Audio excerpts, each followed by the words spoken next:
What's up, ladies and gentlemen of YouTube? Boogie2988 coming at you live once again through the power of the internet. And tonight I want to wrap up and review everything that we saw at the PlayStation E3 event. Now, the PlayStation show was definitely very different from the Microsoft show.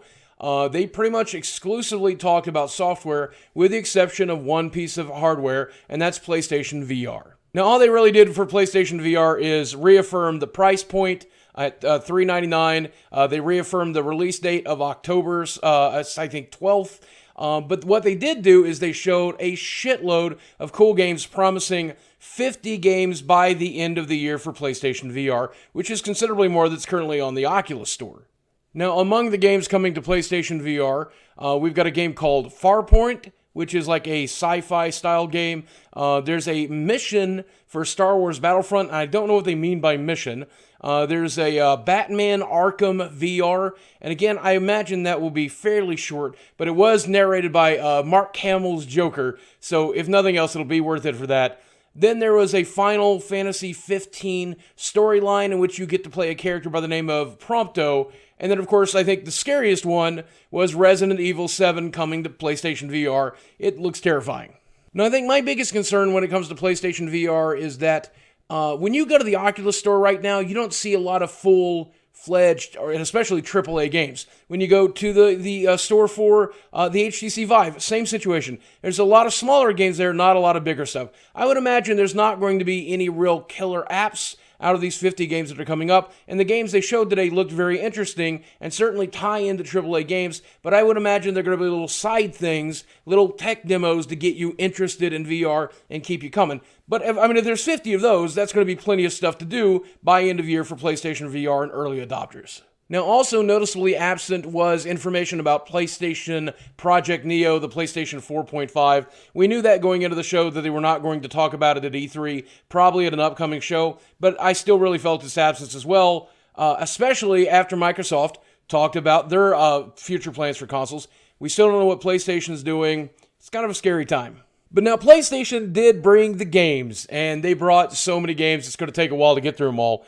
I also have to say that I really like the way that PlayStation presents their games a lot better. It's a lot less talking, it's a lot more just showing the trailers and then getting right into the gameplay. I think that's one of the reasons people feel so hyped after the PlayStation show. Even if it has less exclusive games, they're presented in a better way and it leaves everybody smiling. So they started the show with a new God of War, or everybody's calling it Dad of War because it shows Kratos basically mentoring what is possibly his child, and it is a very different looking God of War than we've seen before. It kind of looks like a Naughty Dog game. It kind of looks like maybe Last of Us or Uncharted. It looks way more like that than the combo-centric hectic battle that we've seen, but then again, this could have just been like a tutorial level or a demo level or something along that lines. The game might be way more hectic as you go further along. The combat still looked really interesting and really, really good. The pacing was just very different. The graphics were pretty unbelievable. I'll be surprised if it looks that good when we get it at home on PlayStation. But who knows, man? They've been able to push that thing to its limits, and I really hope they do with the new God of War. Speaking of Last of Us, there was a game called Days Gone, and I swear, when this game was premiering, everybody thought it was The Last of Us Part 2. It's clearly not that, though. They showed gameplay at the end of the show, and there were more zombies on the screen than I've ever seen in a video game ever. It made Left 4 Dead or even Dead Rising look like they didn't know how to draw a zombie. There were so many zombies in the demo that they showed at the end that I literally can't wait to play it. I'm tired of zombie games, but I'll play this one. Then there was The Last Guardian, and I swore that they were going to show just a little bit of The Last Guardian and then delay it for another 4 or 5 years. Nope, looks like we have a release date for The Last Guardian sometime by the end of this year. So I eat my words, I was wrong about that, and I'm looking forward to playing the game. The next game they showed was Horizon Zero Dawn, and they finally showed gameplay of it, and gameplay looked really fantastic. This is that game that had that cool red-headed huntress using bows and arrows to shoot down these crazy robot-animal hybrids. And once they really got into showing that game and showing like a what looked like a mini boss battle, I gotta say, that game looks fucking weird. And the reason that game is so exciting to me is because I've done everything there is to do in a game. I've hunted animals, I've killed robots, I've killed zombies, I've killed vampires. I've never hunted down robot dinosaurs. That is absolutely brand new, and I can't wait to do it.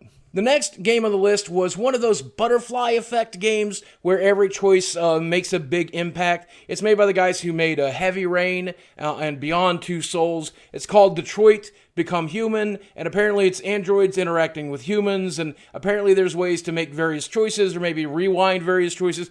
I don't know. It was mostly a CGI trailer.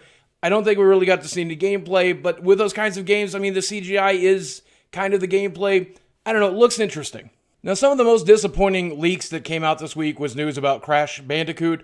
A lot of people saw that it was going to be in the new Skylanders game, and while I play Skylanders, and I actually find that pretty interesting, I feel that a lot of people were really upset that that's what they were doing with Crash. Well, we're not getting a new Crash game. Unfortunately, I don't think we're going to get a new Crash game anytime soon, but it does look like they are going to remaster the previous Crash games and bring them over to PlayStation 4, which I've never played the Crash Bandicoot games, so it's going to be a first time for me. There's also a Spider-Man game, which is going to be exclusive to PlayStation 4. It's made by the folks over at Insomniac, and the trailer looked amazing. I mean, again, we haven't really seen any gameplay. I really want to see some gameplay. I want to play that game. I want to play that game today.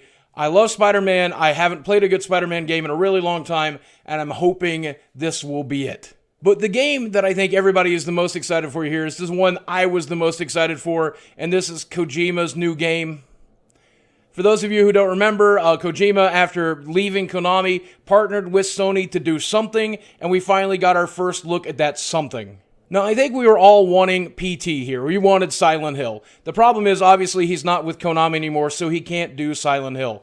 What we're hoping for is a spiritual successor to those types of games with something creepy and weird. Well, if you remember, PT had Norman Reedus at the end. This trailer for this game shows Norman Reedus surrounded by a bunch of dead crabs, and it's super creepy and super weird and kind of feels like it might be a very scary game. And oh, by the way, it's also called Death Stranding, so that's nice. So basically what I'm saying here is PlayStation did what PlayStation always does. It brings the games, it brings the exclusives, it shows you the gameplay, it shows you the trailers, and it makes you fall in love with these games and get super hyped for them. They present them in the perfect way, and they make the games look very, very good. And often, when it comes to their exclusives, they're just as good when they arrive as they were hyped to be, Order 1886 aside. But that's pretty much everything that caught my interest when it came to the PlayStation conference. I thought it was pretty damn good. It's hard to say who won between Xbox and PlayStation, but I'd love to hear your opinion in the comments section below. Did I miss any PlayStation news? Because if I did, I'd love to hear about it. Let me know in the comments section below. Guys, I hope you enjoyed this video. As always, thanks for watching, and I'll speak with you again soon. Good job, Sony. I can't wait to play your games.